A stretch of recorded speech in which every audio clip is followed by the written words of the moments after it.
Acete de Cristo 95.3 FM tiene el agrado en presentar al Ministerio Casa de Oración al predicador y pastor, el señor Chuy Olivares.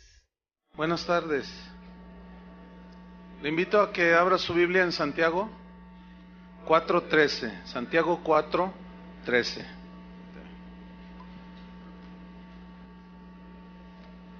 Estamos continuando con nuestra serie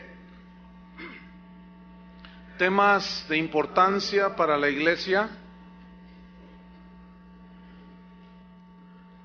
Y hoy vamos a tocar otro tema que se ha arraigado dentro de la iglesia cristiana.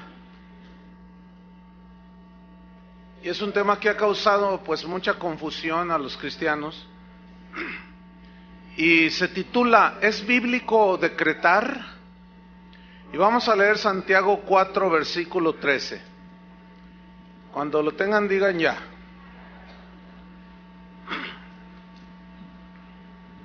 Santiago 4, 13. Dice así: Vamos ahora, los que decís, hoy y mañana iremos a tal ciudad y estaremos allá un año y traficaremos y ganaremos, cuando no sabéis lo que será mañana. Porque, ¿qué es vuestra vida? Ciertamente es neblina que se aparece por un poco de tiempo y luego se desvanece.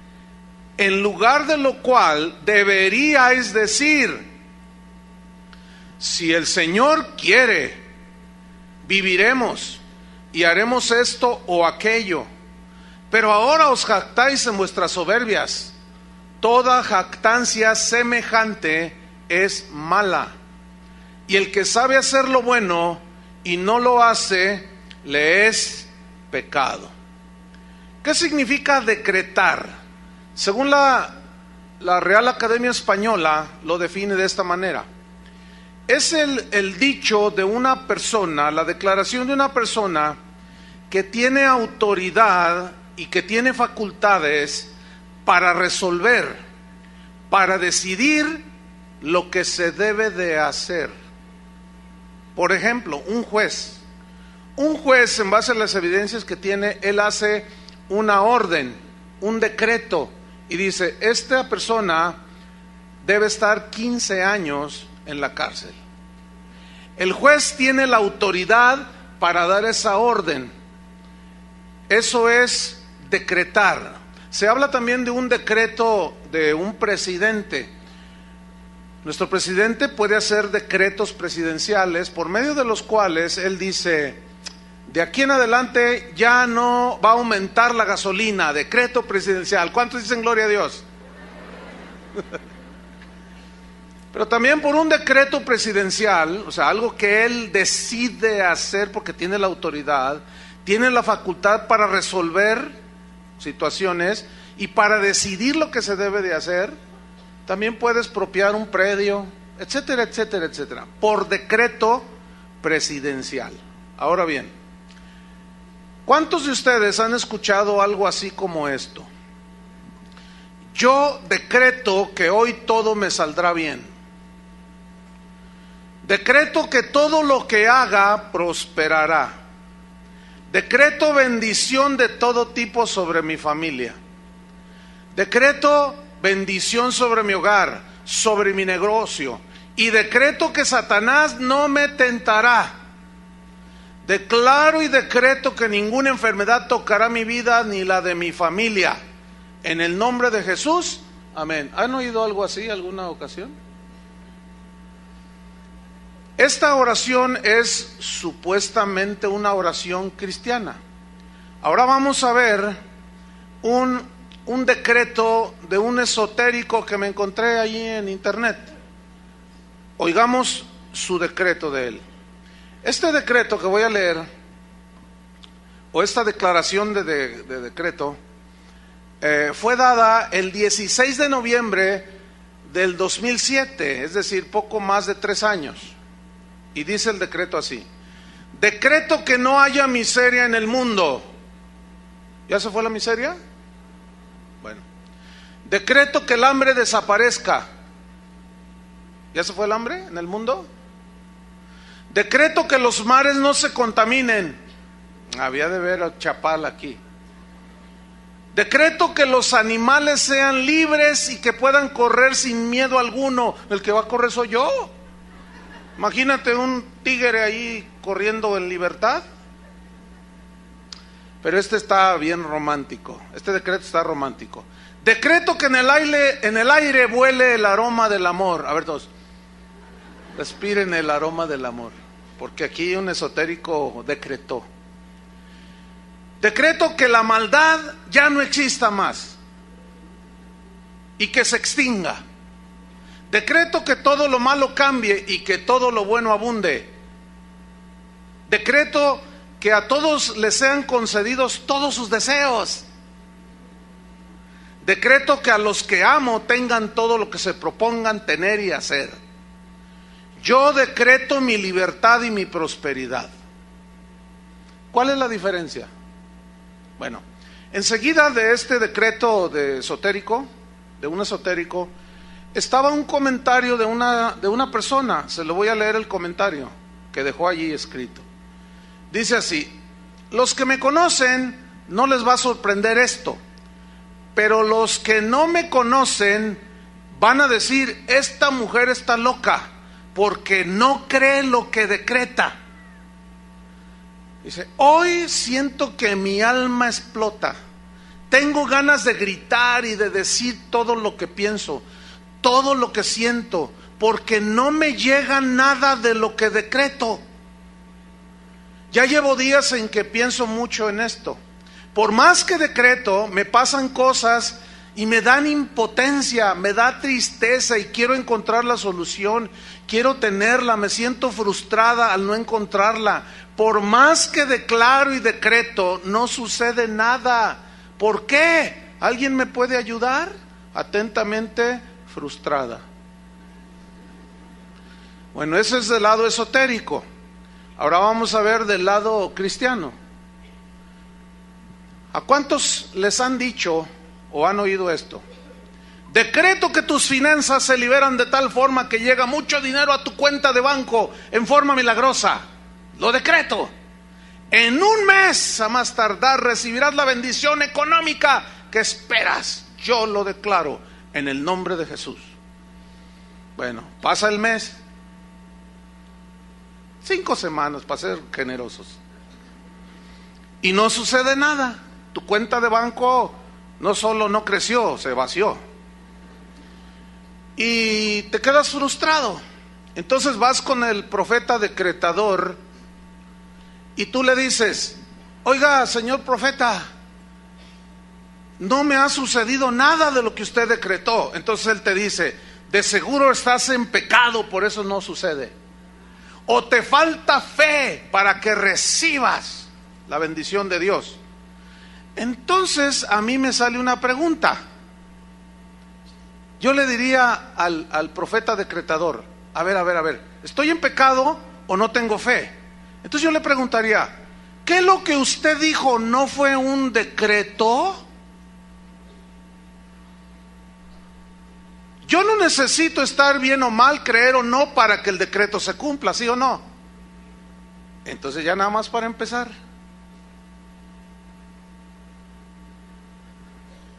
Bueno, contesta el profeta decretador, ¿verdad? A ver, contésteme, señor profeta. Bueno, te reprendo, Satanás, por cuestionarme. Bueno, entonces esto ya no es ni decreto tampoco, porque no se cumplió. Y un decreto se debe cumplir, ¿sí o no? Según la definición. Entonces, si no es un decreto, entonces no es ni más ni menos que un conjuro chamánico. ¿Qué es un conjuro?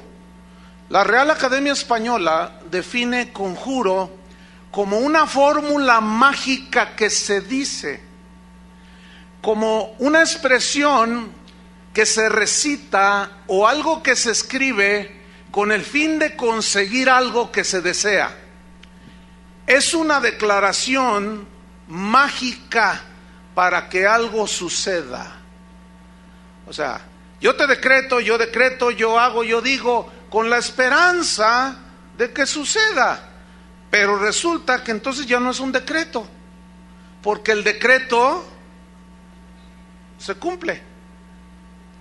El único que puede decretar en ese sentido de una manera soberana es Dios. ¿Por qué? Porque Él es el Rey de Reyes, Él es el soberano Señor del cielo y de la tierra. ¿Qué significa que Dios es soberano? Significa que nadie le dice a Él lo que haga, que Él no le pide consejo a nadie, que nadie le da instrucciones. Significa que Él tiene todo el poder y la autoridad para hacer como bien le plazca. Eso significa que Dios es soberano. Deuteronomio 26, versículo 16. Deuteronomio 26, 16. Dice así: Jehová tu Dios te manda hoy. ¿Quién es el que manda, hermanos? Dios. Hasta donde yo sepa, no han cambiado los planes de Dios. Él sigue gobernando la iglesia, Él sigue siendo cabeza de la iglesia. Y en la cabeza está el cerebro, que es el que ordena, ¿cierto? Entonces, queda claro, no hay ningún problema, ¿verdad? ¿Quién es el que manda? Dios, ok. Jehová tu Dios te manda hoy que cumplas estos estatutos y decretos. ¿Quién es el que va a decretar cómo se hagan las cosas? Cómo se digan las cosas, cómo creas las cosas, cómo se deben de hacer las cosas. ¿Quién es el que decreta? Dios. Cuida pues de ponerlos por obra con todo tu corazón y con toda tu alma. Has declarado solemnemente hoy que Jehová es tu Dios. El problema con el decreto y la declaración es que son diferentes. Una declaración es algo que ya, por ejemplo, yo digo, yo declaro que el Señor está aquí. Eso no es un conjuro, sino es una aseguración porque el Señor está aquí, porque Él prometió estar con nosotros todos los días hasta el fin del mundo. Entonces, yo declaro y proclamo que el Señor está con nosotros. Esa es una verdad. No estoy diciendo decreto que Él está aquí. No, ¿cómo que decreto? Suena hasta raro, ¿no? Entonces no hay que confundir lo que es una declaración de algo que Él ya hizo a un decreto que es lo que yo quiero y ordeno que suceda. Entonces estamos viendo que Dios es el que decreta, pero luego dice en el 17: y tú has declarado solemnemente hoy que Jehová es tu Dios y que andarás en sus caminos y guardarás sus estatutos, sus mandamientos y sus decretos, y que escucharás su voz. Entonces, según esta definición de decretar, según la Real Academia Española, que es la autoridad y facultad que tiene una persona para resolver asuntos, para decidir lo que se debe y no se debe hacer, en base a esa definición, a mí me surgen dos preguntas. Número uno: ¿será bíblico que los cristianos decreten y digan lo que debe suceder? Número dos: ¿será bíblico que los cristianos decreten su prosperidad? ¿Será bíblico que los cristianos decreten su felicidad o su éxito empresarial? Yo encontré por lo menos 3 problemas graves en esta doctrina. Número uno: agrede a Dios. ¿Por qué?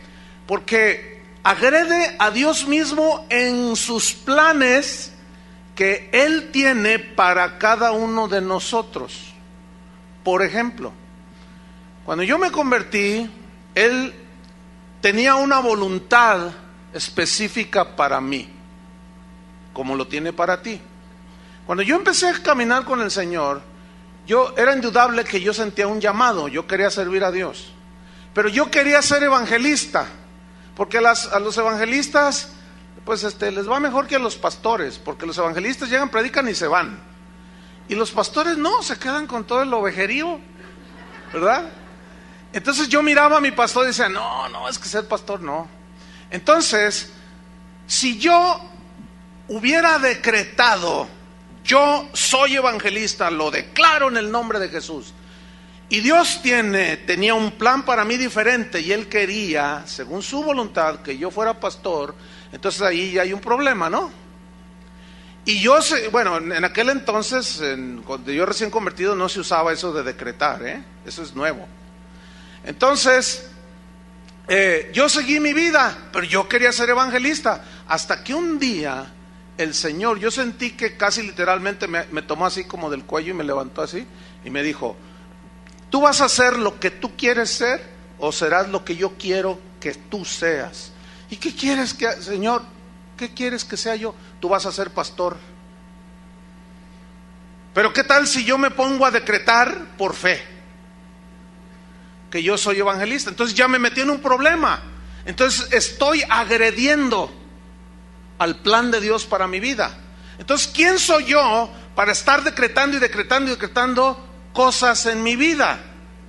Eso encontré en primera instancia. Número 2, agrede la soberanía de Dios. ¿Por qué? Porque Él y solo Él es quien decide cómo serán las cosas. Por ejemplo, a Pablo lo libró de la muerte varias veces, pero a Esteban no. En la primera predicación que dio, lo mataron. ¿Por qué? Porque fue un acto soberano de Dios, ¿sí? De todos los apóstoles, Juan fue el único que murió de muerte natural. A los demás, a unos les cortaron la cabeza, los traspasaron con una espada, a otros lo lanzaron de una parte alta y se desparramó todo. O sea, y a Juan no, Juan murió de viejito. ¿Por qué? Porque Dios es soberano.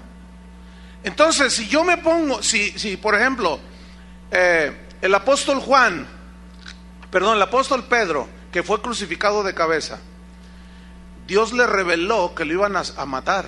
También a Pablo dijo, el Señor ya me reveló que el tiempo de mi partida está cercano. Y él supo que iba a ser sacrificado. Dice, porque estoy pronto para ser sacrificado. Entonces, si él hubiera creído en esto, ¿qué si él hubiera orado? Yo decreto que moriré en mi cama leyendo la Biblia. Yo lo decreto. ¿Ahí qué? Estaría él diciendo, yo no acepto tu soberana voluntad, Señor, porque no me agrada eso de que me vayan a cortar la cabeza. Así fue como murió Pablo, lo decapitaron. Entonces se agrede la soberanía de Dios. ¿Yo cómo sé cuál es cuál es la voluntad que Dios tiene para ti? Yo qué sé si la circunstancia que estás pasando, Dios está tratando contigo, está formando a Cristo en ti. Yo qué sé. Yo no puedo saberlo eso. Pero tú dices, ora por mí. Entonces yo digo, decreto que el diablo no te toca, decreto que ninguna enfermedad, decreto en el nombre de Jesús. Ya me estoy metiendo con la soberanía de Dios. Y la tercera cosa que yo encontré es que el que decreta se pone en lugar de Dios, porque Dios es el rey soberano y Él está en su trono. Entonces, si yo me pongo a decretar, porque decretar son declaraciones, no es ni siquiera oración. El que decreta entonces se pone en el lugar de Dios y le dice, Señor, hazte para allá, porque tú me diste autoridad a mí, ¿no? Y yo estoy aquí, entonces tú me delegaste esta autoridad y pues yo la voy a usar. Entonces yo voy a bendecir a todo mundo, yo le voy a decretar a todo mundo. ¿Cuántos tienen negocios? Y levantan la mano. ¿Cuántos tienen negocios? A ver. Entonces ya levantan las manos. Entonces, yo decreto que tu negocio en un año 5 sucursales. Yo decreto que tu negocio va, y yo decreto, espérame. ¿Cómo sabes si en lugar de 5 van a ser 20 sucursales? y yo ya le bajé a la bendición. No podemos ponernos en el lugar de Dios. El único que tiene autoridad para decretar, para resolver de maneras diversas y para decidir lo que pasará en nuestras vidas es Dios. Ningún hijo de Dios debe ponerse en la silla del trono de Dios para decretar y decidir cómo deben de hacerse o no deben de hacerse las cosas. El argumento que usan los que practican esta doctrina está en Apocalipsis 1, 5 y 6. Abra su Biblia. Ellos dicen: decretamos porque el Señor nos hizo reyes y sacerdotes, dicen. Entonces ellos utilizan esta lógica. Dicen: ¿qué hace un rey? Pues reina, ¿no? Entonces nosotros, Él nos hizo reyes para que reináramos. ¿Y qué hace un rey? Un rey emite, ¿qué? Decretos. Pero esa lógica no tiene sustento en la Biblia. Vamos a escudriñar aquí.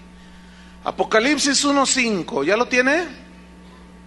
Dice así: y de Jesucristo, el testigo fiel, el primogénito de los muertos y el soberano de los reyes de la tierra, al que nos amó y nos lavó de nuestros pecados con su sangre. Versículo 6: y nos hizo reyes y sacerdotes para Dios su Padre. A Él sea la gloria e imperio por los siglos de los siglos. Amén. Ok. Estas personas interpretan estos versículos así.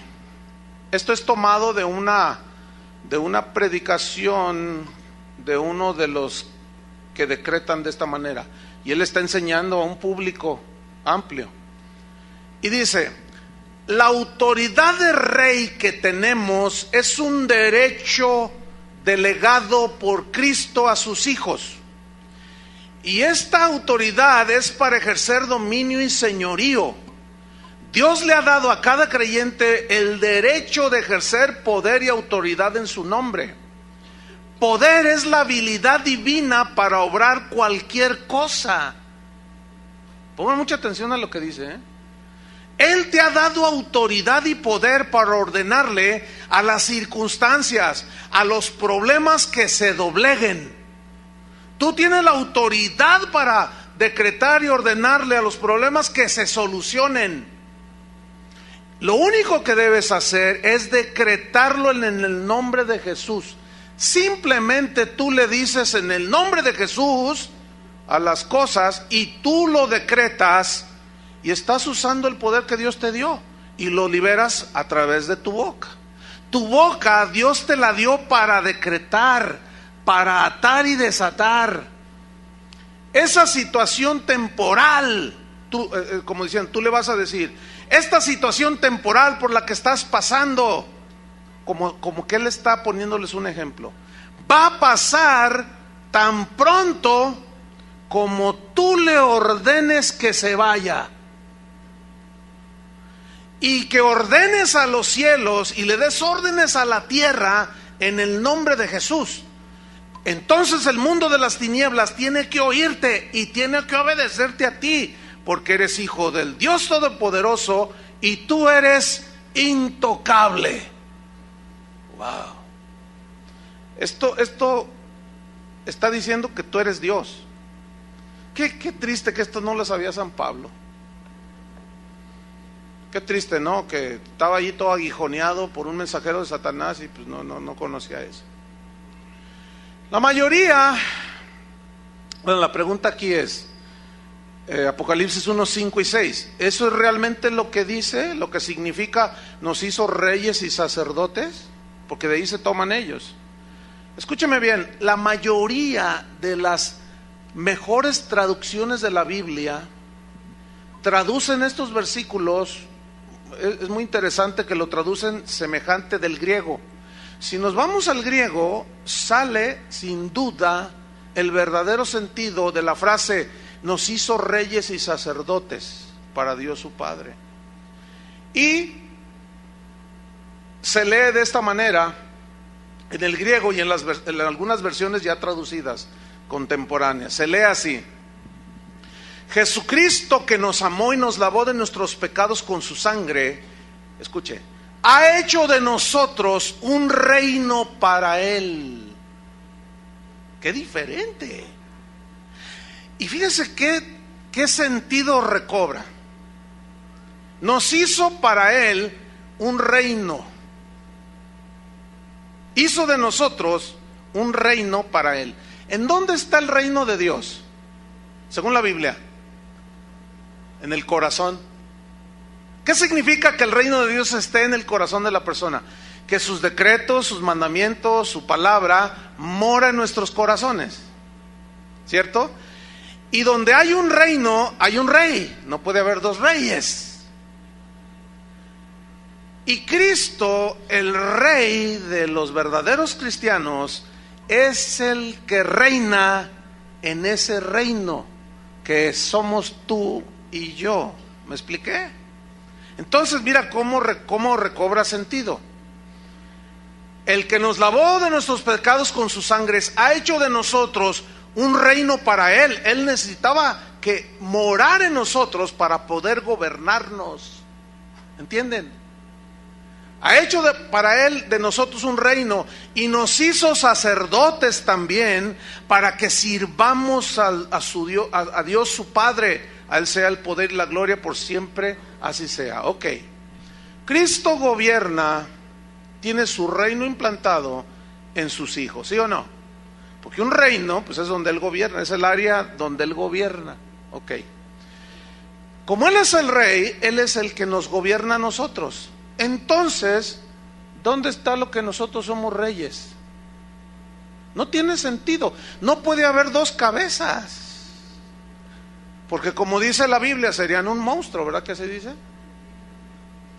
Solo hay una cabeza. ¿Y esa cabeza quién es? Cristo. Solo hay un rey.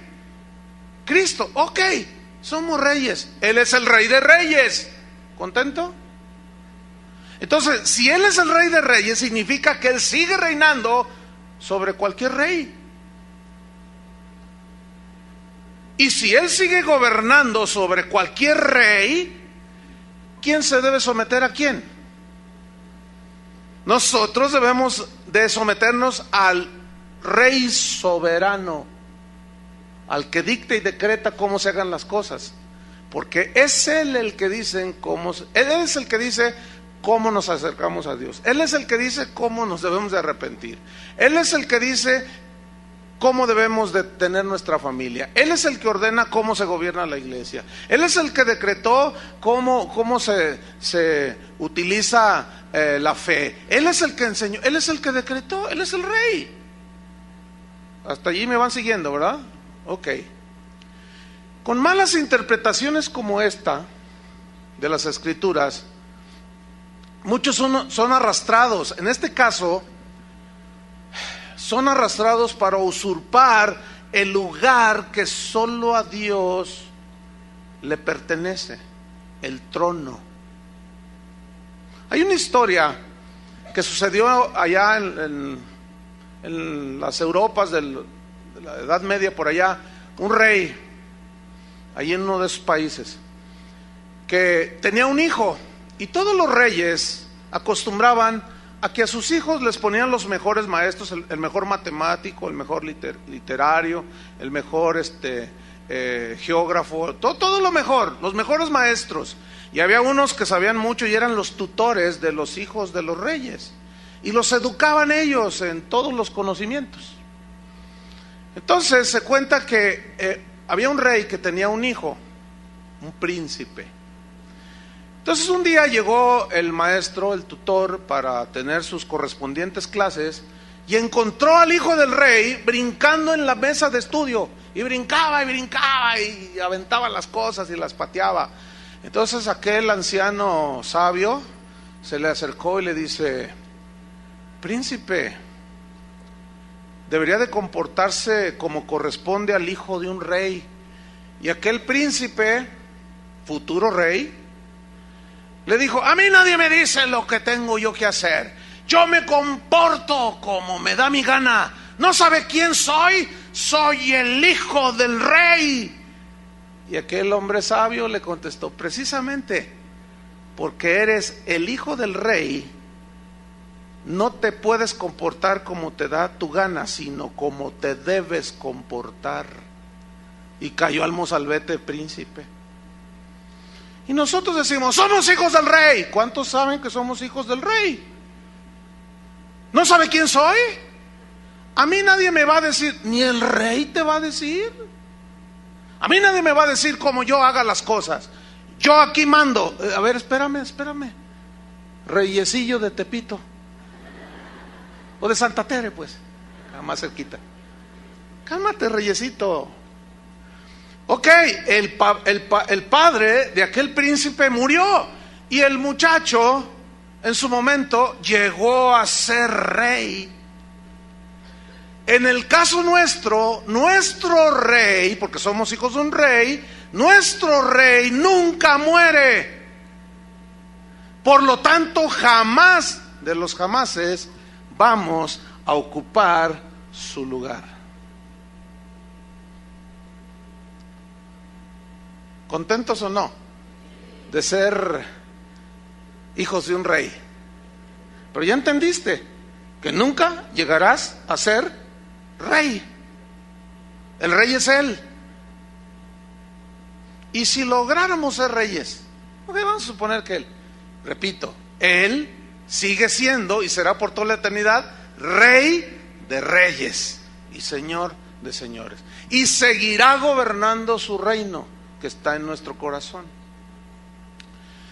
Otro argumento que sacan a la luz los que creen eso de que somos reyes y por lo tanto debemos decretar cómo se hagan las cosas, está en Juan 14, versículo 12. Juan 14, 12.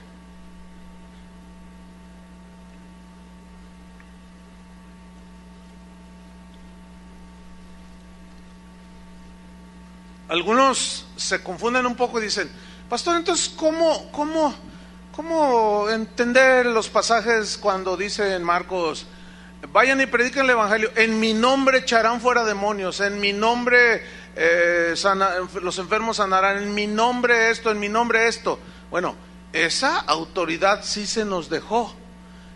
Oramos nosotros en su nombre por un enfermo, pero ¿quién es el que lo sana? Dios. Ahora, ¿cuántos saben que no todos los enfermos se sanan cuando oran por ellos? ¿Por qué? Porque sobre de eso está la soberana voluntad de Dios. Así es, la respuesta es sencilla. Juan 14, 12. ¿Ya lo tiene? Dice así, este es otro argumento que los decretadores sacan a la luz. Dice así, pongan mucha atención, dice: de cierto os digo, el que en mí cree. Entonces yo les pregunto a ustedes, ¿cuántos creen? Bien. El que en mí cree, las obras que yo hago, él las hará también. ¿Cuántos dicen amén? Pero luego dice: y aún mayores hará, porque yo voy al Padre. Uy, ¿cuántos han escuchado algo como esto? ¿Qué dijo Jesús ahí? Que todas las cosas que Él hizo, nosotros las vamos a hacer. Y no solo como Él, sino aún mayores. Y todos, ¡ah! ¿Ha oído eso? Ellos interpretan así: Cristo nos dejó la autoridad para hacer milagros y maravillas, aún mucho más grandes que los milagros que Él hizo y que las maravillas que Él hizo. Pero para fin de que sucedan, tenemos que decretarlo, dicen. Él lo dijo allí, ¿sí o no? La gente dice, amén. Ok, la respuesta viene a continuación. Vamos a suponer que la interpretación que le dan es correcta, que sí vamos a hacer mayores milagros, mayores señales, que esa es la interpretación típica. Pero si esta interpretación fuera la correcta, Yo tengo por lo menos 5 preguntas, tengo como fácil saco 50 preguntas, pero nada más voy a decir 5 preguntas. Número 1, si esta interpretación es correcta, enséñeme quién ha muerto y ha resucitado por sí mismo. ¿Conoce a uno que haya muerto y haya resucitado por sí mismo? ¿Conocen alguno? A lo mejor alguien que nos escucha en internet dice, ¿yo? Bueno, ok. Igualaste las obras de Cristo, pero no fue mayor. ¿La igualó? ¿Sí o no? Si esa interpretación fuera correcta, enséñeme aquel que ha caminado sobre las aguas. Enséñeme a uno. ¿Conoce alguno que ha caminado sobre el lago de Chapala? Por ahí se oyen testimonios que eventualmente en una fuga a Dios soberanamente alguien se escapó de sus perseguidores y caminó sobre el lago. Yo creo que Dios lo puede hacer. Ok, pero ¿dónde está? Ok, aquí está. Ah, bueno, ¿caminaste? Sí, atravesé el río Usumacinta ya por el sureste de México. Ah, qué bueno. Pero eso no es mayor a lo que hizo Jesús. Estamos hablando de que Él dijo, las harán mayores, ¿no? Eso no es mayor, caminó. Otro puede decirme, no, yo conozco a un apóstol que caminó sobre las aguas.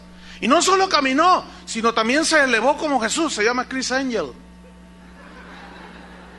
Ese apóstol está poderoso. Miren, si ese tipo dijera que era cristiano, hiciera las cosas que hace, muchos, olvídenlo, lo tendrían como el ungidazo de Jehová, porque son tan ignorantes que no saben discernir. Fíjense, si un simple tipo, un ilusionista, puede imitar lo que Jesús hizo, son trucos, sabemos, ¿no?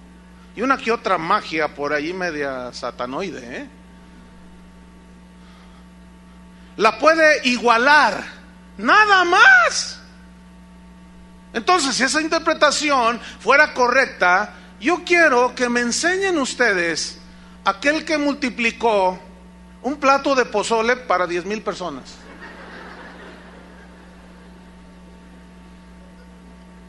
Que hayan ido, no sé, a lo mejor había una campaña a las afueras de Guadalajara y había allí 2,000 personas y alguien de buena, no había vendimia, no había cosas que vendieran, los oxxos quedaban muy lejos. Entonces la gente tenía hambre y alguien dijo, pues yo traje mi plato de pozole, señor apóstol, tráemelo para acá. Entonces que lo haya levantado y denles a todos. ¿Quieren con cebollita? ¿Quieren con picante? ¿Cómo quieren? Aquí ahorita. Y que hayan sobrado 10 hoyotas de pozole. A ver, enséñemelo. ¿Conoce a alguien así? A lo mejor anda uno por ahí. Ok, pero igualó, nada más. ¿Sí o no? Una quinta pregunta. Enséñame al apóstol que haya pasado una pared con la puerta cerrada, como lo hizo Cristo después de haber resucitado. Enséñenme a uno. ¿Hay alguno? ¿Conoce alguno? Métanse a internet y pregunten. Quizás por allí anda. Y si logran encontrarlo, no es más de lo que Jesús hizo. Pregunta, entonces ¿a qué se refirió Cristo? Cuando dijo, mayores cosas harán, es obvio que a milagros y señales y maravillas no se refirió. Porque si no, entonces ¿dónde están? Todos esos que predican de que nosotros haremos mayores cosas que Cristo, ellos no hacen, ni siquiera lo igualan. No pueden ni creer para que se les multiplique el pan en su casa y van al monte de Piedad a empeñar el reloj en el nombre de Jesús. O sea, no solo ni las igualamos siquiera, mucho menos las hacemos mayores. Entonces, ¿a qué se refiere Jesús? ¿Qué quiso decir aquí? La clave está en el pasaje, la clave está en la frase, porque yo voy al Padre. Esa es la clave para interpretar el versículo. O sea, las obras que ustedes hagan, las van a hacer igual que yo, pero aún las harán mayores, dijo. ¿Qué dice el versículo 12? Porque yo voy al Padre. ¿Qué significa? Escúcheme bien. La única manera en que los verdaderos creyentes harían las obras mayores que Cristo fue cuando Jesús les dijo: pero no los dejaré huérfanos, les enviaré el Espíritu Santo. Y ellos lo recibieron en Pentecostés. Ese Espíritu Santo vino sobre los creyentes, y entonces fue cuando los apóstoles hicieron obras mayores que Jesús. Pero no está hablando de milagros, porque no hay un milagro registrado en la Biblia que sea mayor que los que hizo Jesús. Entonces, ¿a qué se refiere? ¿Sabe a qué se refiere, hermano? Se refiere a la extensión del reino de Dios en la tierra. ¿Y de dónde saca usted eso, hermano? Seguimos leyendo.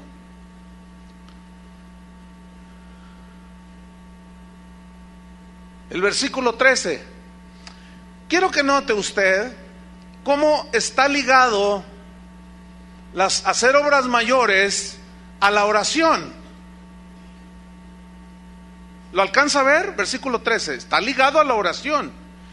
Y si todo lo que pidierais al Padre en mi nombre, lo haré para que el Padre sea glorificado en el Hijo. Si algo pidierais en mi nombre, yo lo haré. Y si me amáis, guardad mis mandamientos. Número 1. ¿Cuál fue su mandamiento cuando Él se despidió de ellos? Id y predicad el Evangelio. O sea, extiendan el Evangelio. En mi nombre echarán fuera demonios. En mi nombre orarán por los enfermos, sanarán. En mi nombre harán estas cosas. Pero ya establecimos y vimos que no se refería a lo milagroso, sino a la extensión del reino. ¿Por qué? ¿Saben por qué, hermanos? ¿Sabían ustedes que Jesús no viajó más allá de 300 kilómetros a la redonda? Él nunca salió de la región de Judea. Nunca salió. Sus 33 años que Él vivió, ahí los vivió. 300 kilómetros a la redonda, nunca salió. Jerusalén no llegaba ni a 60,000 la población de ese tiempo. Entonces, ¿qué sucede cuando viene el Espíritu Santo que les prometió? Ellos fueron por todos lados. ¿A dónde? Alrededor del mundo, ¿cierto?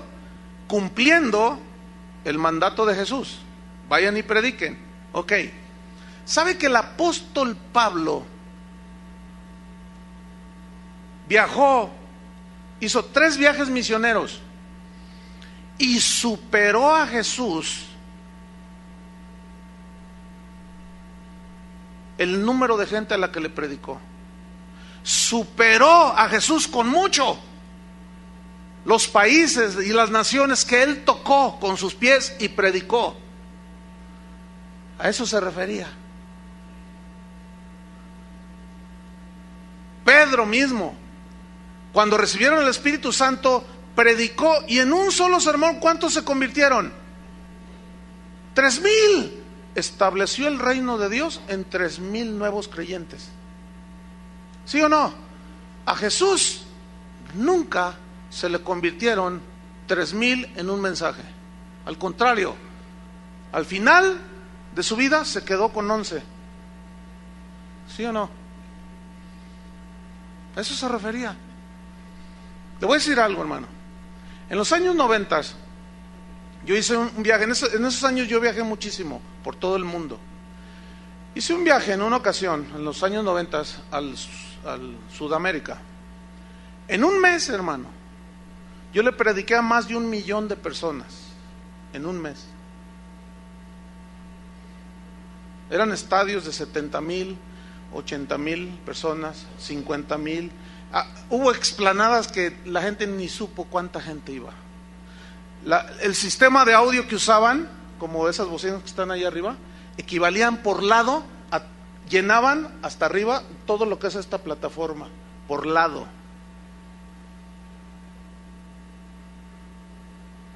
Le gané a mi Cristo. A eso se refería, hermanos. ¿Saben que este mensaje sale a todo el mundo en tiempo real? En este preciso momento, del registro que tenemos, hay, no sé ahorita cuántos países serán, que nos escuchan ya continuamente, pero 150 países, más de 5,000 ciudades principales de esos países. En este momento están escuchando esto. ¿Sabe a cuántos miles de personas equivale eso? Imagínense nada más. Cuando yo termino de predicar, en una hora, la gente descarga hasta 8,000 veces, 8,000 descargas en una hora este mensaje, en una hora. Yo me asusto. Cristo nunca tuvo un auditorio así. No sé si me estoy explicando. O sea, lo que estoy diciendo obviamente está lejos de jactancia y esas cosas, ¿no? Usted entiende. Pero ya ve que hay gente que saca del contexto los audios y luego te hacen que hagan lo que quieran. ¿Sabe usted que en los tiempos de Jesús, Jerusalén tenía 55,000 habitantes? Y la fiesta más concurrida era la fiesta de la Pascua, que venían de África, venían de Asia, gente que se desplazaba, inundaban las calles de Jerusalén, y como son estrechas, pues aquello era un hervidero de gente. A lo más se juntaban 180,000 personas. Bueno, 180,000 personas nunca fue un auditorio al cual Jesús le hablara. El auditorio más grande al que Jesús predicó fue en el sermón, cuando él multiplica los panes. Dice que había 5,000 varones, sin contar las mujeres y los niños. Y vamos a ser generosos, vamos a poner 20,000 personas, contando las mujeres y los niños. Ya ven que son las que más abundan y los que más abundan son como más nobles con el Señor y como que se acercan más al Señor. Y los varones hasta se duermen cuando van a la iglesia. Entonces 20,000, bueno, vamos a ser generosos, 25,000. Ese fue el auditorio más grande de Jesús. Mire, yo no tengo el cálculo, pero ¿se puede imaginar cuánta gente me está escuchando ahorita? No sé. Dice Héctor Ursúa que el contador parece reguilete, que no se para.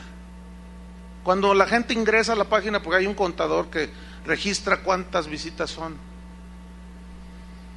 Cuando el desafío del ministerio dice, ¿sabes qué? Hubo récord de audiencia, fueron quién sabe cuántos puntos y quién sabe cuánta cosa, que solo los entendidos en eso saben entender. Pero a eso se refirió Jesús, hermanos, no a hacer milagros más grandes que los de él, porque ¿dónde están? ¿Dónde están? Entonces es obvio que no se refería a eso, sino a la extensión del reino. Entonces estamos llegando a una conclusión. ¿Son bíblicos los decretos que hacen los cristianos? A mí me interesa no que funcione, sino qué dice la Biblia. ¿Sí o no? Entonces cuando yo voy a la Biblia, porque esto es para los que creen en la Biblia, no todos los que se dicen cristianos creen en la Biblia, Hay unos, como por ejemplo los católicos, dicen creemos en la Biblia, pero en las tradiciones también, en la tradición de la iglesia. Otros dicen, bueno, creo en la Biblia, pero en la revelación de mi apóstol. Creo en la Biblia, pero en las revelaciones proféticas que me da Pancho Pantera. ¿El profeta Pancho Pantera? No. Las escrituras son la fuente para el cristiano, son la única fuente de revelación para el cristiano. Entonces las escrituras son las que nos van a decir a nosotros qué creer y qué no creer, no lo que se me antoja a mí, porque son los decretos de Dios. Pablo decía, deben de acostumbrarse a no pensar más allá de lo que está escrito, les dijo a los corintios. Entonces a mí me interesa qué dice la Biblia. Ahora, ¿cómo enseñó Jesús a orar? Porque él enseñó a sus discípulos. Vamos a Mateo, vamos rápido. Mateo capítulo 6, versículo 6. Aquí está el sermón del monte, curiosamente, que empieza desde el capítulo 5 hasta el 7. Y está enseñando a una multitud que estaba allí en el monte, a las faldas del monte. Y él se sentó y comenzó a enseñar a sus discípulos. Y aquí en Mateo 6, versículo 6, él está enseñando sobre la oración. Pregunta, ¿por qué no les enseñó sobre decretar? ¿Por qué él no les iba a enseñar algo que le compete a él solamente? Así de fácil. Mateo 6:6. ¿Listos? Dice así, él está enseñando. Mas tú cuando decretes, ¿así dice? No, porque ni siquiera el decretar es oración. El decretar es una afirmación. ¿Sí o no? No, aquí Jesús dice, cuando ores. ¿Qué es orar? ¿Alguien puede decirme qué es orar? Hablar con Dios, así de sencillo. Señor, estoy triste. Fortaléceme, mi hijita está enferma, Señor, necesita sanidad, yo sé que tú puedes sanarla. Entonces tú le pones tus manos y oras por ella en el nombre de Jesús. Y tú estás orando, o simplemente estás orando y le estás diciendo, gracias Señor por estos alimentos que me voy a comer, por este plato de pozole no multiplicado. Mas tú cuando ores, dice, entra en tu aposento, pongan mucha atención, y cerrada la puerta, ora a tu Padre que está en secreto, y tu Padre que ve en lo secreto te recompensará en público.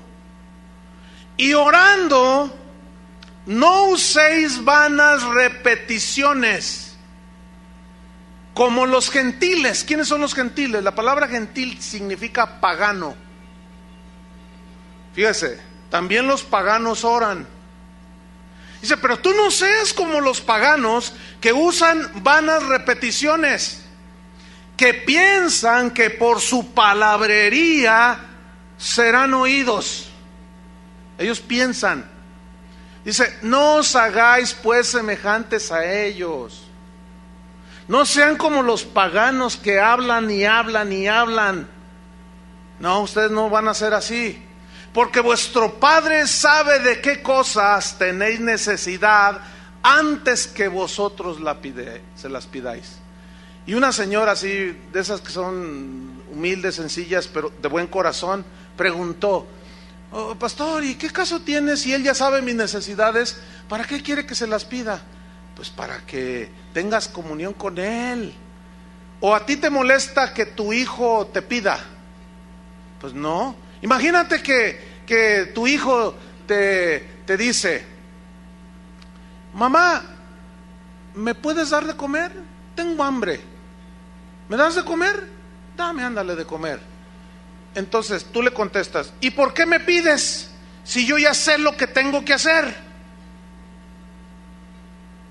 ¿Pero te molesta que tu hijo te pida de comer? Pues tampoco a Dios y tú ya sabes que tienes que darle de comer. Pues tampoco a Dios le desagrada. Porque tú como padre, pues te sientes bien, ¿verdad? Que llegue tu hijita y te diga, papi, ¿me puedes comprar zapatitos? Mira, ya sé de qué sabor son los chicles. Sí, hijita, ya sabía, pero apenas es la quincena. Vente, vámonos, vamos a comprarte tus zapatitos. ¿Qué, se molesta el padre? No, tampoco Dios se molesta. Pero aquí el punto es, no uséis, ¿qué? Vanas repeticiones. Esa frase en el griego, batalogeo, significa, escuchen bien, repetir algo ociosamente. ¿Qué es ociosamente? Sí, sin ton ni son, que ni sabes lo que dices. Significa parlotear sin medida, o sea, dice el diccionario, es decir, proferir frases carentes de significado espiritual y mecánicamente son repetidas. Es una referencia a las oraciones de los paganos, que piensan que porque están haciendo tipo chamán, no tengo nada, no tengo nada, no tengo nada, o porque confiesan positivo, hoy me va bien, hoy me va bien, hoy me va bien, pura palabrería. Dice, ¿y cómo oran esa gente? Como los paganos. Y ese tipo de oración ya se metió en los cristianos. Y a eso es a lo que se refería Jesús. No oren como los paganos. Ellos piensan que porque hablan, decretan, dicen, establecen y cuanta cosa ya todo les va bien. Porque escúcheme bien, el pensamiento positivo tiene su origen en la metafísica de Aristóteles, casi 300 años antes de Cristo. Él hablaba de la metafísica del lenguaje. Filósofos 300 años antes de Cristo decían, habla positivo para que tus circunstancias cambien alrededor. Y eso es exactamente lo que usted se encuentra en internet por todos lados. Pura filosofía aristotélica. Pero esa filosofía ya se metió a la iglesia. El problema es que la maquillan con 2 versículos. Y ya dicen, es revelación cristiana. No, hombre, ¿qué va a ser revelación cristiana? Porque si yo decreto y ordeno que sucedan las cosas, entonces ¿para qué necesito a Dios? Él quiere que dependamos de Él. Entonces no es decretando, no es declarando que usted va a ser bendecido por Dios, o que usted va a recibir no sé cuántas cosas. La palabra bendición es algo, hay algo que precede a la bendición. Por ejemplo, yo les pregunto a ustedes, ¿cuántos quieren la bendición de Dios? Pues todos levantan la mano. Pero ¿saben qué es lo que precede a la bendición de Dios? La obediencia a sus decretos. Deuteronomio 28. Si oyereis y obedeciereis y hiciereis atentamente la voz de Jehová tu Dios, y si tú guardas estas cosas y las obedeces, yo también te digo que vendrán sobre ti todas estas bendiciones y te alcanzarán. Bendita será tu entrada y tu salida. Bendita será tu casa, bendita será el fruto de tu vientre, bendito tu trabajo, bendito todo lo que hagas, bendito esto, prestarás a otros, tú nunca irás al monte de piedad a pedir prestado. Tú serás cabeza y no cola, la bendición de Jehová estará sobre ti, tus graneros serán bendecidos, abundarán, Jehová te bendecirá. Hasta el versículo 14, y todos dicen, gloria a Dios, aleluya. Pero nadie predica del 15 en adelante. Nadie, yo no he escuchado eso, de verdad.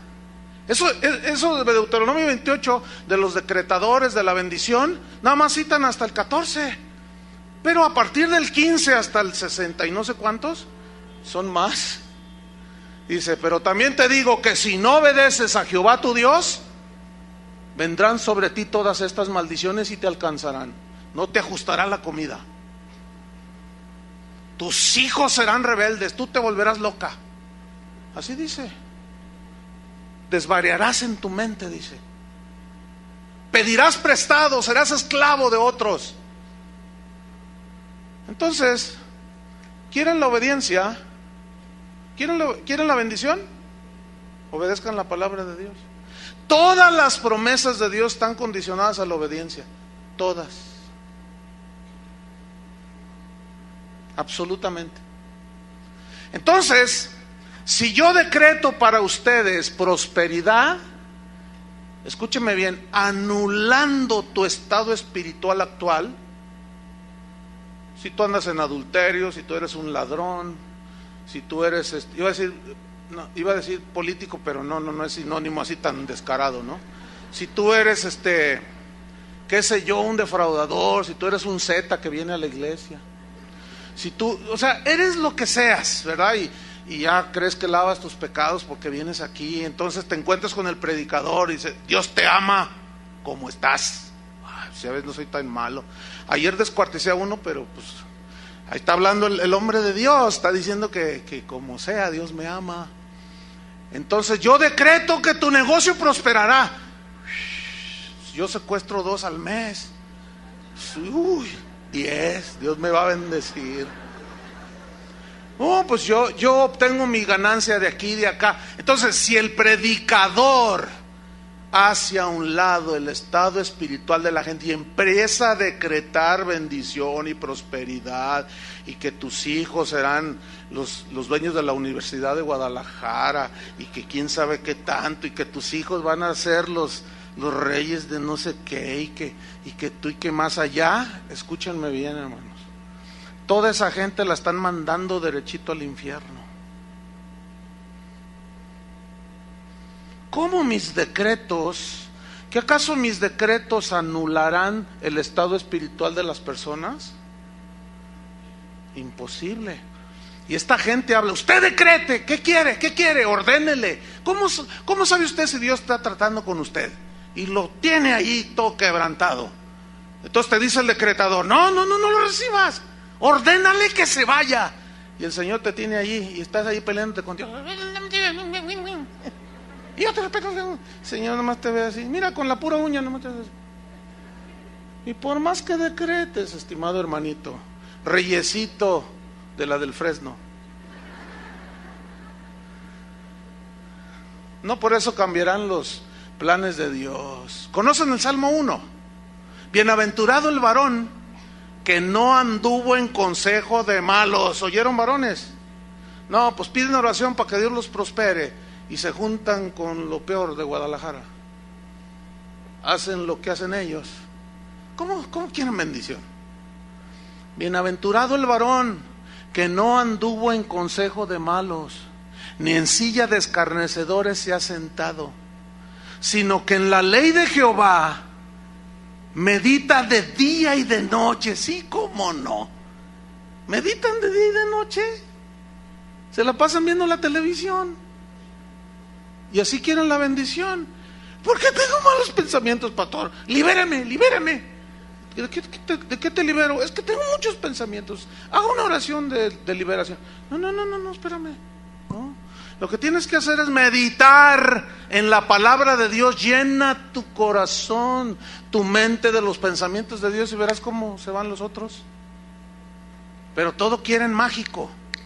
¿Entienden? Quieren decretar que es algo mágico. Quieren oraciones mágicas. No, hermanos. El hombre, pues, que camina, como dice el Salmo 1, será como un árbol plantado junto a corrientes de agua, que da ¿qué? Fruto en su tiempo, y su hoja no cae, y todo lo que hace prosperará. Fíjense todo lo que dice antes de la prosperidad. No son los decretos, hermanos, no, es la obediencia. ¿Acuerdan de Abraham? ¿Han oído de Abraham, no? Dice, no lo busquen, en Hebreos 11:8 dice, por la fe Abraham, siendo llamado, obedeció, ahí está la clave, obedeció para salir al lugar que había de recibir como herencia. Muchos quieren la herencia y no obedecen, aunque decretes, mi estimado. Abraham, para fin de recibir la herencia, ¿qué es una herencia? Es riqueza, ¿no? ¿Alguno de ustedes ha recibido una herencia algún día? ¿Cuántos han recibido herencias? Algunos han recibido una herencia. Pues, ¿qué se siente? Bueno, a mí me dejó también algo mi papá, ¿verdad? Pero hay algunos que les dejan bastante, ¿no? Imagínate, ¿no? Pues esto te dejó tu papá, entonces tú ves ahí y dices, ay, pues gracias, papi, ¿verdad? Pues soy tu hijo, ¿verdad? Y quedaste bien bendecido materialmente. Una herencia, ok. Pero en el caso con Dios, sus promesas son nuestra herencia. Pero para fin de tener y que las promesas de Dios se cumplan en nosotros, ¿qué pide Dios? Obediencia, hermanos. Le dice a Abraham: salte de tu tierra y de tu parentela. ¿A dónde tú salte? ¿A dónde? Que te salgas. Dice que salió sin saber a dónde iba. Eso sí, es obediencia, hermanos. Yo me lo imagino así. Y Sara más asustada. Sara, vámonos, agarra tu maleta lo que puedas. Y ahí venía la señora. ¿Y a dónde vamos a ir? ¿Cuál autobús tomamos? Pues no, mira, todavía no se inventan, Sara. Pero vamos a caminar, vamos a ver. No, Dios no me dijo a dónde. Dice que salió sin saber a dónde iba. Y en ese obedecer a Dios, el Señor lo guió y lo guió. Fíjate qué tremendo.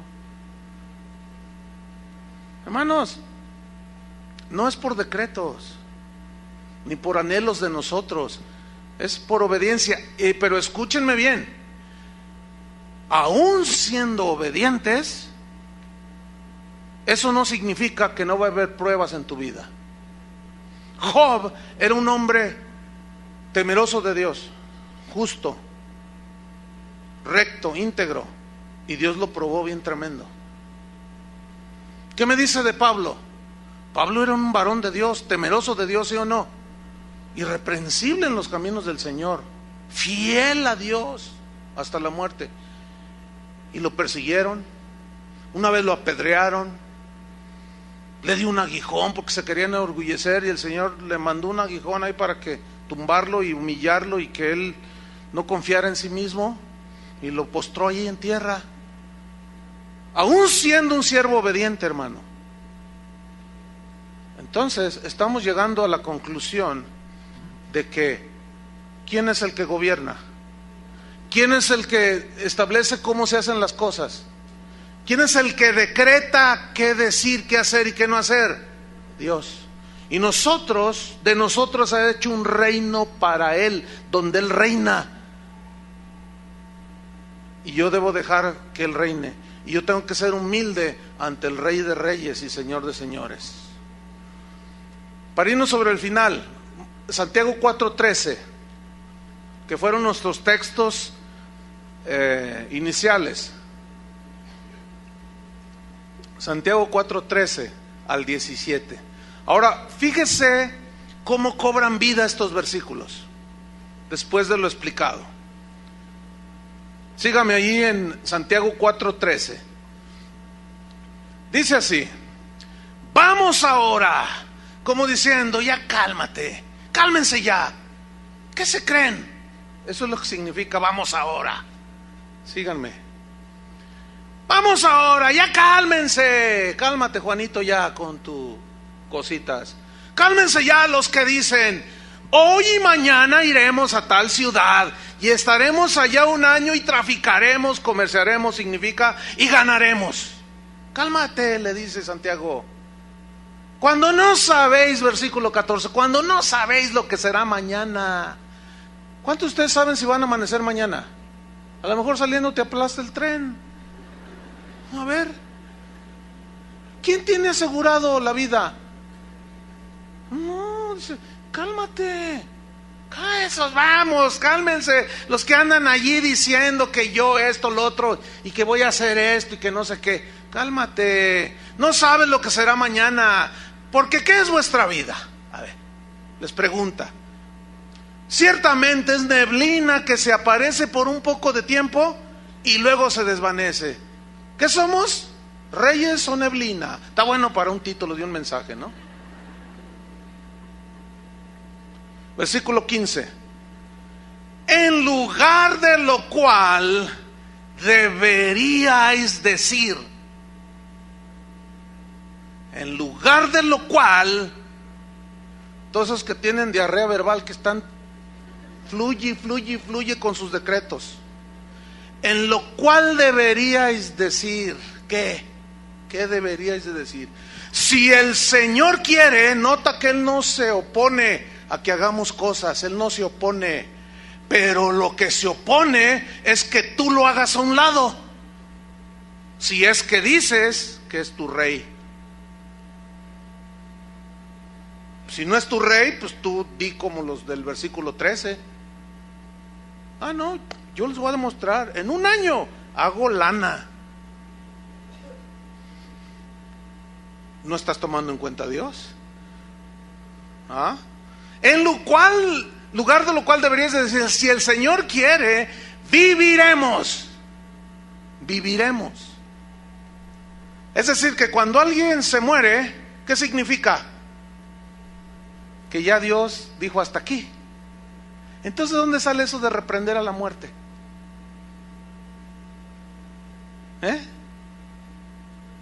Porque he oído a los cristianos, ¿no? Y si están reprende y atando y no sé cuánto y decretando que la muerte se larga y se muere el enfermito allí y están todos así derrotados, pero obviamente el decretador dice, no, lo que pasa, les faltó fe, el diablo se lo llevó, los deja peor a los deudos ahí. De lo cual deberíais decir, si el Señor quiere, viviremos y haremos esto o aquello.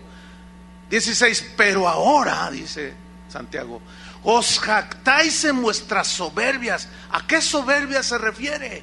A que la gente de ese tiempo de Santiago decía, yo voy a hacer esto, voy a ganar, yo voy a hacer esto, voy a hacer lo otro. Cálmate, soberbio. ¿Y dónde está la voluntad de Dios para ti? ¿Y dónde está Dios ahí en todo lo que tú quieres hacer? Bueno, es que Él nos dejó la autoridad para decretar. ¿Y quién te dijo eso? ¿Quién te enseñó eso? No seas soberbio. Dice el 16, pero ahora os jactáis en vuestras soberbias. Toda jactancia, escuchen, semejante es mala. ¿Qué significa jactancia semejante? Que hagas a un lado a Dios.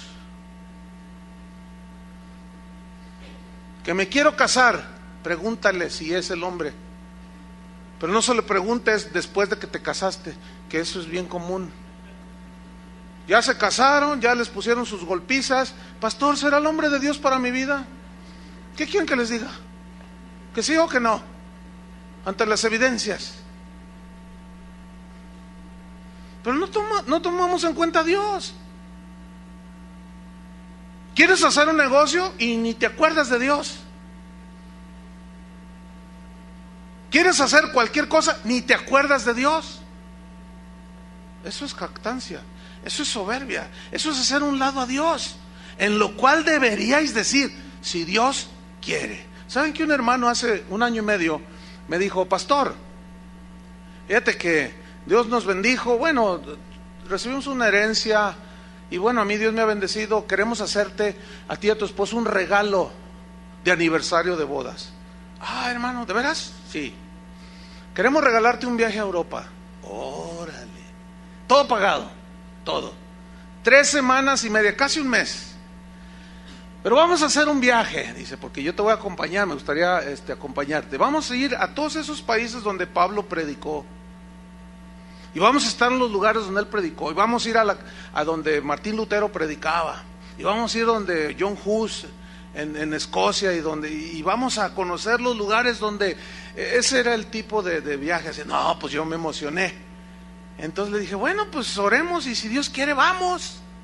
Entonces ya el itinerario y todo, me dice, mira, este es el primer viaje, aquí vamos a volar a España, si Dios quiere, allí vamos a estar 2 días, vamos a visitar ahí no sé qué, a Barcelona, donde desembarcó quién sabe quién, luego de allí, si Dios quiere, de allí volamos a Alemania, y si Dios quiere, de ahí nos pasamos, pues Dios no quiso.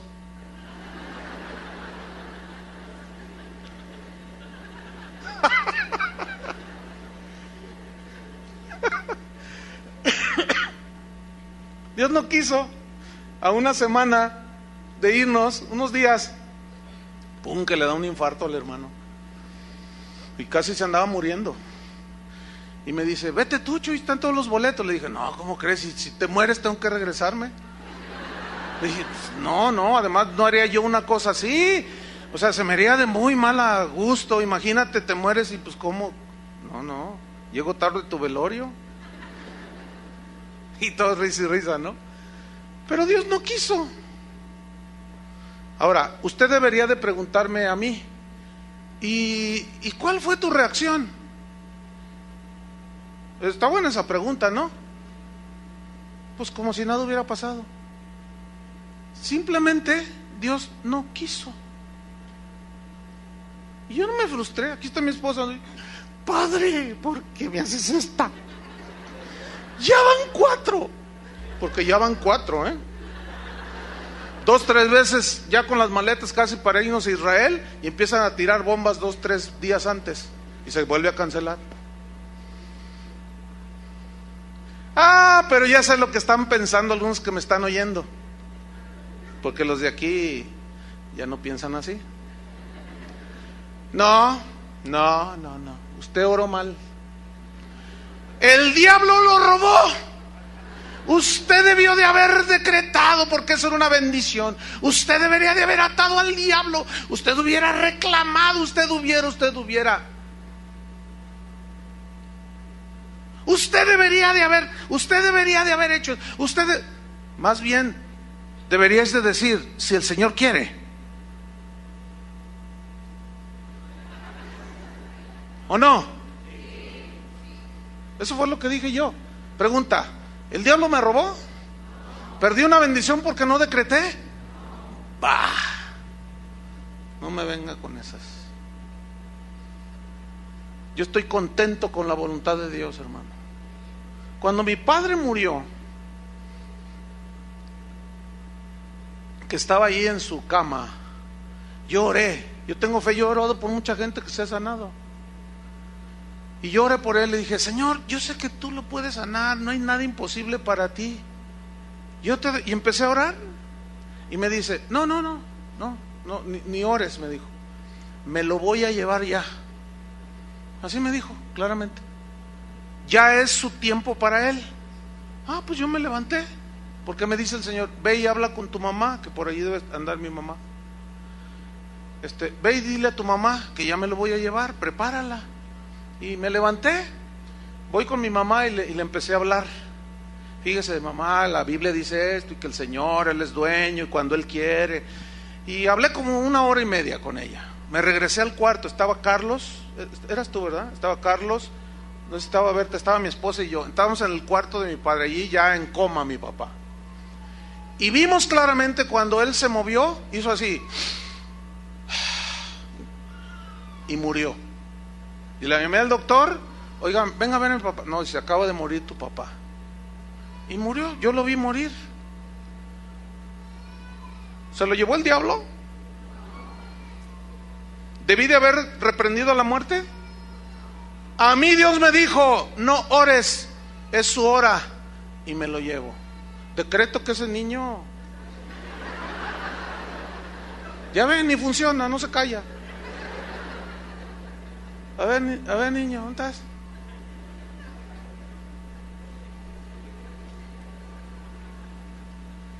Yo estoy contento con la voluntad de Dios, hermanos, porque nada sucede si Dios no lo permite. Así yo sea el atador más grueso de Ciudad Juárez, ya ven lo que se hizo en Juárez. Así yo sea el reprendedor del hombre fuerte de quién sabe dónde. Ahí está la prueba, no funciona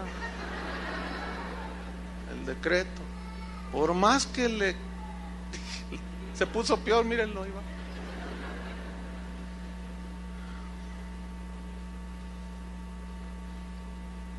Pero lo terrible está en el versículo 17, hermanos, y terminamos.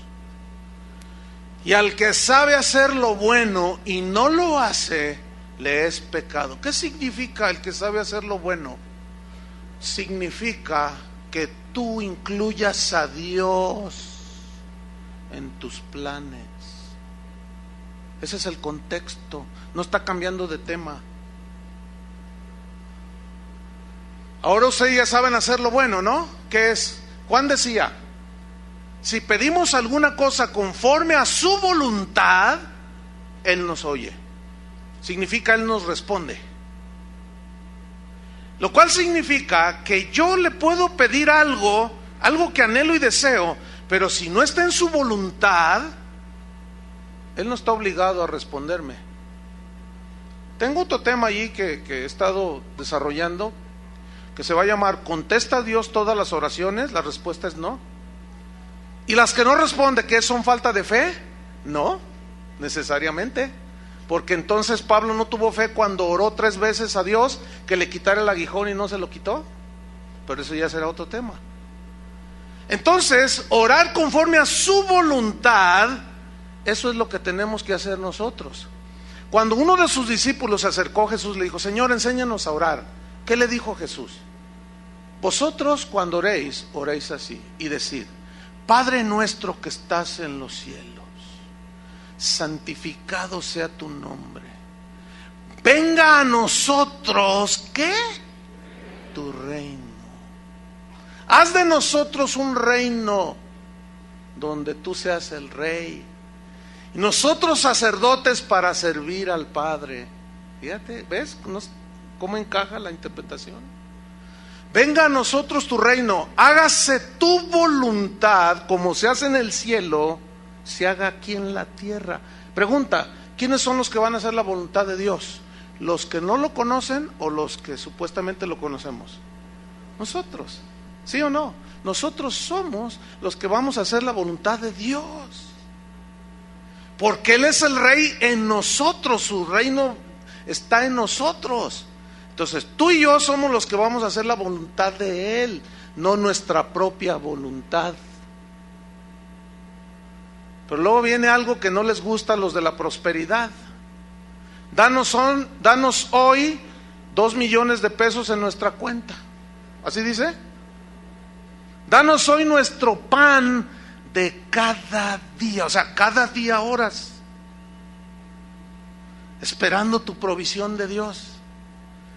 ¿Ha oído los predicadores esos que dicen: no te conformes con ese carrillo, no te conformes con esa casilla allá en Santa Cecilia, no te conformes con esa ropilla que traes? Los hijos de Dios visten con las mejores marcas, los hijos de Dios traen los mejores carros, los hijos de Dios tienen las mejores casas.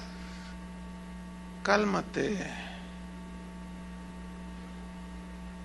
Nerón. ¿Dónde dice eso? Juan el Bautista apenas le alcanzaba para un par de chanclas y un vestido de camello. ¿Que no tenía fe? ¿Que no era hijo de Dios? Ningún profeta como Juan, dijo Jesús, ha habido. Y ese ni camello traía. No, que no nos venga con esas cosas. Y analice bien, hermano, lo que escucha. Y siempre váyase a la Biblia. Siempre.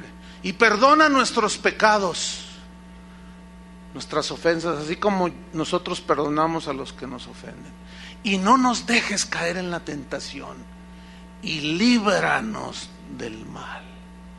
¿Quién va a librar? ¿Tus decretos? ¿O Dios es el que nos libra? Amén. Oremos. Te damos gracias, Señor, por tu palabra que alimenta nuestro espíritu. Gracias porque tu palabra dice que el que se enaltece será humillado y el que se humilla será enaltecido. No podemos tomar tu lugar, Señor. Tú has dicho: clama a mí y yo te responderé y te enseñaré cosas grandes y ocultas que tú no conoces. Pero ahora, Señor, ya no hay clamor, ahora hay decretos, supuestas órdenes de cómo se hacen las cosas. Perdónanos, Señor, porque sin duda en algún momento nos hemos visto envueltos al no discernir lo que escuchamos. Corrígenos, Señor, no queremos ponernos en tu lugar. Te reconocemos en esta congregación como el Rey de Reyes, Señor de señores. Gracias, Señor, por el privilegio que nos diste de hacer esas cosas mayores, y que es extender el Evangelio como tú no lo hiciste, porque estabas limitado a un tiempo como hombre, a un espacio. Pero ahora nosotros que somos tu cuerpo, llenamos toda la faz de la tierra.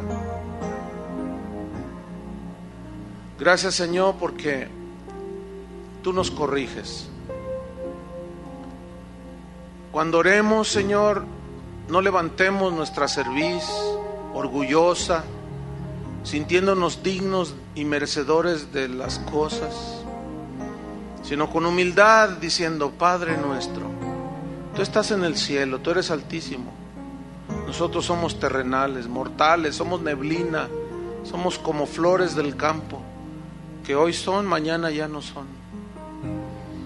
Líbranos, Señor, de sentirnos reyes, señores del universo, porque tú eres el que nos proteges, el que nos guardas.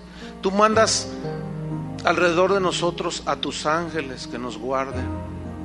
Tu Espíritu Santo nos guía a toda la verdad. Tu palabra es una lumbrera a nuestro camino. Límpianos, Señor, con tu sangre preciosa de todo pecado, error, falta, ofensa que te hayamos hecho al ponernos en tu lugar, Señor. En el nombre de Jesús te lo pedimos, Señor. Amén. Que Dios los bendiga a todos.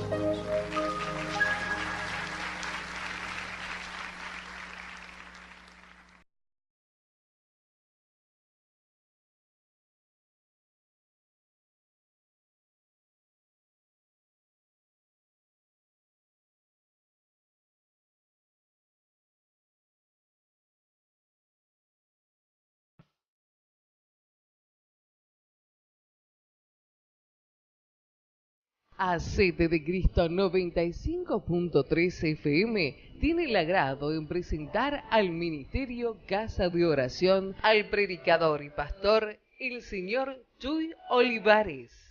Buenas tardes. Le invito a que abra su Biblia en Santiago 4:13. Santiago 4:13.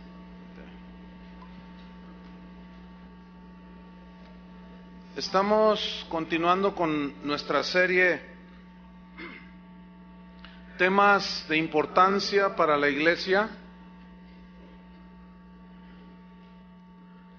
Y hoy vamos a tocar otro tema que se ha arraigado dentro de la iglesia cristiana.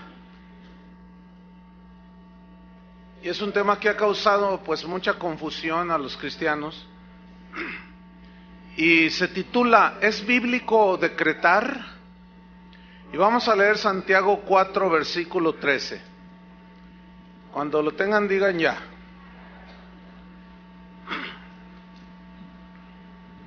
Santiago 4, 13. Dice así: vamos ahora los que decís, hoy y mañana iremos a tal ciudad y estaremos allá un año y traficaremos y ganaremos, cuando no sabéis lo que será mañana. Porque, ¿qué es vuestra vida? Ciertamente es neblina que se aparece por un poco de tiempo y luego se desvanece. En lugar de lo cual deberíais decir: si el Señor quiere, viviremos y haremos esto o aquello. Pero ahora os jactáis en vuestras soberbias. Toda jactancia semejante es. Esta oración es supuestamente una oración cristiana. Ahora vamos a ver un decreto de un esotérico que me encontré allí en internet. Oigamos su decreto de él. Este decreto que voy a leer, o esta declaración de decreto, fue dada el 16 de noviembre del 2007, es decir, poco más de 3 años. Y dice el decreto así: decreto que no haya miseria en el mundo. ¿Ya se fue la miseria? Bueno. Decreto que el hambre desaparezca. ¿Ya se fue el hambre en el mundo? Decreto que los mares no se contaminen. Había de ver a Chapal aquí. Decreto que los animales sean libres y que puedan correr sin miedo alguno. El que va a correr soy yo. Imagínate un tigre ahí corriendo en libertad. pero este está bien romántico. Este decreto está romántico. Decreto que en el aire vuele el aroma del amor. A ver todos, respiren el aroma del amor, porque aquí un esotérico decretó. Decreto que la maldad ya no exista más y que se extinga. Decreto que todo lo malo cambie y que todo lo bueno abunde. Decreto que a todos les sean concedidos todos sus deseos. Decreto que a los que amo tengan todo lo que se propongan tener y hacer. Yo decreto mi libertad y mi prosperidad. ¿Cuál es la diferencia? Bueno, enseguida de este decreto de un esotérico, estaba un comentario de una persona. Se lo voy a leer el comentario que dejó allí escrito. Dice así: los que me conocen no les va a sorprender esto, pero los que no me conocen van a decir, esta mujer está loca, para que el decreto se cumpla, ¿sí o no? Entonces ya nada más para empezar.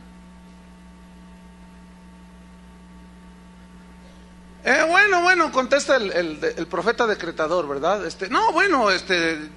A ver, contésteme, señor profeta. Bueno, te reprendo, Satanás, por cuestionarme. Bueno, entonces esto ya no es ni decreto tampoco, porque no se cumplió, y un decreto se debe cumplir, ¿sí o no? Según la definición.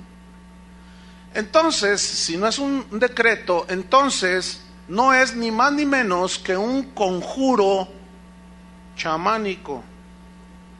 ¿Qué es un conjuro? La Real Academia Española define conjuro como una fórmula mágica que se dice, como una expresión que se recita o algo que se escribe con el fin de conseguir algo que se desea. Es una declaración mágica para que algo suceda. O sea, yo decreto, yo hago, yo digo, con la esperanza de que suceda. Pero resulta que entonces ya no es un decreto, porque el decreto se cumple. El único que puede decretar en ese sentido de una manera soberana es Dios. ¿Por qué? Porque Él es el Rey de Reyes, Él es el soberano Señor del cielo y de la tierra. ¿Qué significa que Dios es soberano? Significa que nadie le dice a Él lo que haga, que Él no le pide consejo a nadie, que nadie le da instrucciones. Significa que Él tiene todo el poder y la autoridad para hacer como bien le plazca. Eso significa que Dios es soberano. Deuteronomio 26, versículo 16. Deuteronomio 26, 16. Mala. Y el que sabe hacer lo bueno y no lo hace, le es pecado. ¿Qué significa decretar? Según la Real Academia Española lo define de esta manera. Es el dicho de una persona, la declaración de una persona que tiene autoridad y que tiene facultades para resolver, para decidir lo que se debe de hacer. Por ejemplo, un juez en base a las evidencias que tiene, él hace una orden, un decreto, y dice, esta persona debe estar 15 años en la cárcel. El juez tiene la autoridad para dar esa orden. Eso es decretar. Se habla también de un decreto de un presidente. Nuestro presidente puede hacer decretos presidenciales por medio de los cuales él dice, de aquí en adelante ya no va a aumentar la gasolina, decreto presidencial. ¿Cuántos dicen gloria a Dios? Pero también por un decreto presidencial, o sea, algo que él decide hacer porque tiene la autoridad, tiene la facultad para resolver situaciones y para decidir lo que se debe de hacer. También puede expropiar un predio, etcétera, etcétera, etcétera, por decreto presidencial. Ahora bien, ¿Cuántos de ustedes han escuchado algo así como esto? Yo decreto que hoy todo me saldrá bien. Decreto que todo lo que haga prosperará. Decreto bendición de todo tipo sobre mi familia. Decreto bendición sobre mi hogar, sobre mi negocio. Y decreto que Satanás no me tentará. Declaro y decreto que ninguna enfermedad tocará mi vida ni la de mi familia. En el nombre de Jesús, amén. ¿Han oído algo así alguna ocasión? Porque no cree lo que decreta. Dice, hoy siento que mi alma explota. Tengo ganas de gritar y de decir todo lo que pienso, todo lo que siento, porque no me llega nada de lo que decreto. Ya llevo días en que pienso mucho en esto. Por más que decreto, me pasan cosas y me dan impotencia, me da tristeza y quiero encontrar la solución, quiero tenerla, me siento frustrada al no encontrarla. Por más que declaro y decreto, no sucede nada. ¿Por qué? ¿Alguien me puede ayudar? Atentamente, frustrada. Bueno, ese es del lado esotérico. Ahora vamos a ver del lado cristiano. ¿A cuántos les han dicho o han oído esto?